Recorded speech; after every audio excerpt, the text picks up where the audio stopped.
Kas olete valmis? Šokolaad, moos, ketšup. Me varem oleme rentinud endale tekstiilipesurit ja need on mingid ilgelt kobakad. Okei, nad teevad küll tööd hästi, aga nagu, miks nad nii suured peavad olema? Nii et see on ülimõnus, siuke kompaktne. Otsikud on kaasas ja paneme ta tööle.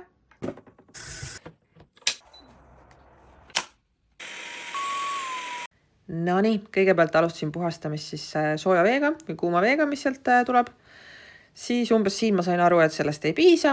Võtsin appi pleki eemaldaja ja proovisin uuesti puhastada. Veits läks puhtamaks, aga sain aru, et see šokolaad on päris kange kraam, nii et pidin harjaga ka ikka korralikult nühkima. Õnneks sellel otsikul on see harjaosa ka seal kohe küljes, et saab kõik lihtsasti teha.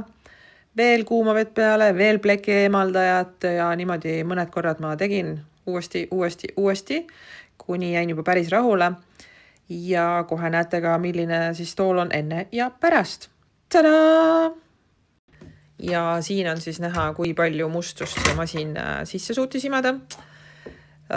Päris paha hakkab, aga selles suhtes on hea tunne, et sai tehtud, nii et 10/10 meie poolt.